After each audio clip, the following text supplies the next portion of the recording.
John again. I hope your follow-up's doing really well from last week. I actually had one person call and tell me that by sending emails, they're actually increasing the number of people that they're getting responses from. So I'm glad to hear it's doing well. This week we're going to talk about why do customers buy from you. You know, many times as sales consultants, we get caught up in believing that customers are not buying for one reason or another.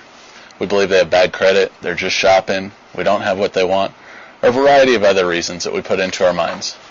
The problem is if we believe they're not going to buy, we are correct. As Henry Ford once said, if you believe you can or you believe you can't, you are right. This statement holds true with everything you do in life. I know many of you think a customer will not buy just because you want them to, and sometimes that's true. But I know for certain that if you think the customer cannot or will not buy, you're definitely right about that. I read an interesting article this week written by Jeffrey Pfeffer. He stated the Better Business Bureau gets more complaints on automobile dealers than any other industry. But why is that? One of the first things he noticed when he did his mystery shopping was a poor first impression of the dealership. Not just the facility, but the way the sales consultants were dressed.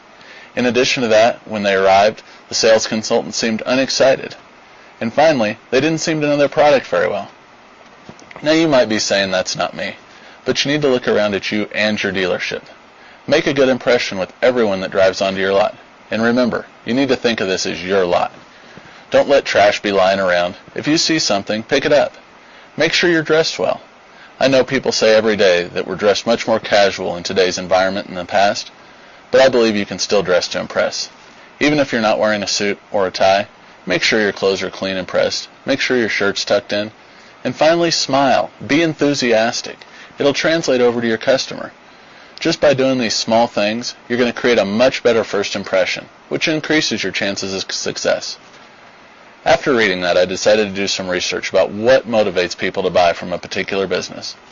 I found an article in Automotive Retailing Today, and they questioned over 1,000 new car buyers, asking what was the deciding factor when purchasing a vehicle. Now I know from many years in the business that we believe price is the deciding factor, but really, it's number 7 on the list. And knowing this is crucial to your success. It makes it possible to take the people who are shoppers and turn them into buyers by treating them the way they want to be treated. If you believe price is the most important factor, you'll convey that to your customer. On the other hand, if you show them you have the best customer service, lowest pressure, easiest sales process, you're going to make it easier for the customer to purchase from you and turn shoppers into buyers. So here are the top 10 deciding factors for a customer's purchase decision. And remember, these are people who purchased a vehicle. Number 1, the trustworthiness of the dealership. Number 2, the professionalism of the salesperson. Number 3, the ease of the negotiation process. Number 4, lack of sales pressure. Number 5, the availability of the vehicle they wanted. Number 6, the reputation of the dealership. Number 7, the prices and incentives offered. Number 8, quick delivery of the vehicle they wanted. Number 9, the test drive they received. And number 10, the brand of the vehicles offered. Again, this list is the important factors of people that actually purchased. And look at price, number 7. So we need to assume that the customers who did purchase were shopping around, and they were actually interested in purchasing. For example, if you sell Fords, anyone who came to your dealership at least had an interest in a Ford. Don't let yourself get caught up in saying the customers who you're talking to don't want to buy, they're not looking for your product. Believe that everyone's a buyer. Now let's analyze just the top 5 reasons. Number 1, the trustworthiness of the dealership. This makes so much sense because the purchase of an automobile is the second biggest purchase most people will ever make. So they want to buy from somebody they can trust. If the trustworthiness of the dealership is the most important factor, we need to do everything possible to be trustworthy. Now you may wonder, well, how can I be an effect on the trustworthiness of the dealership? That's the dealership, not me. But the answer lies in your actions. The reputation of a dealership lies in its employees' actions. So each time you talk to a customer, remember that your actions affect every person in that dealership and the perception of that dealership as a whole.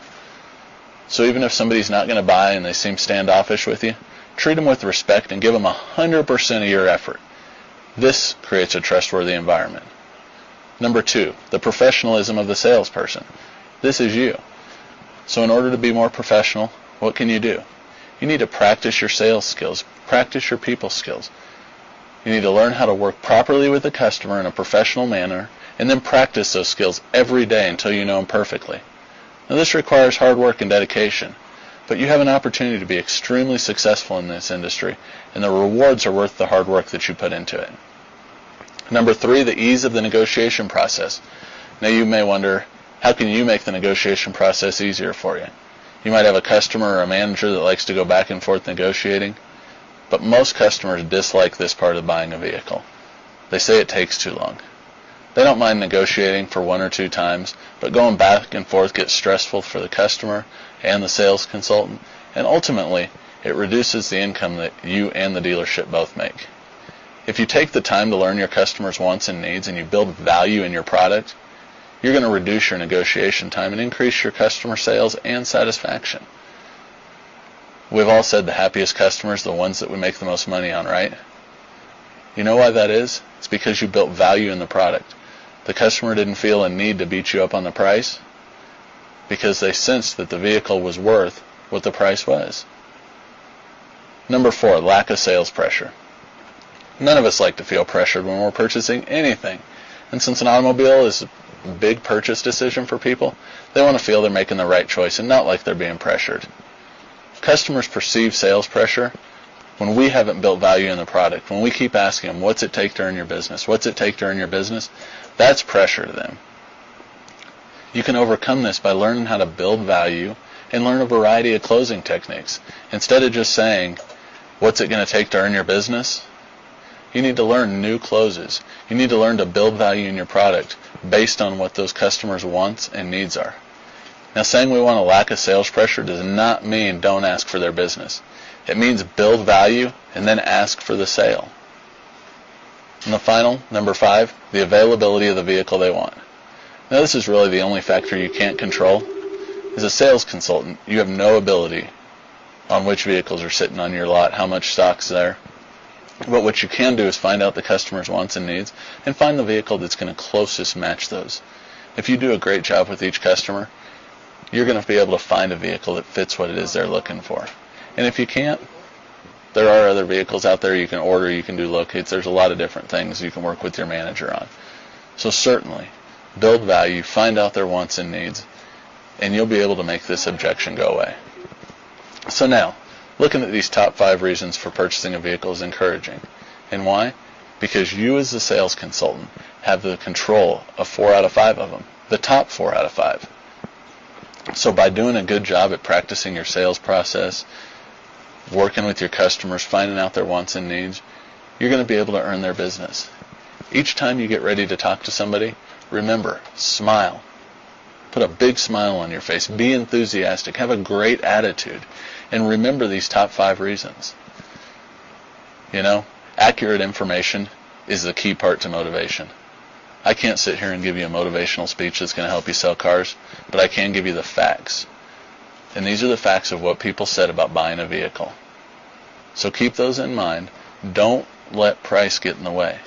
Worry about the top 5 things, the top 4 things of which you have 100% control over. Hope you have a great week selling, and I look forward to seeing you next week.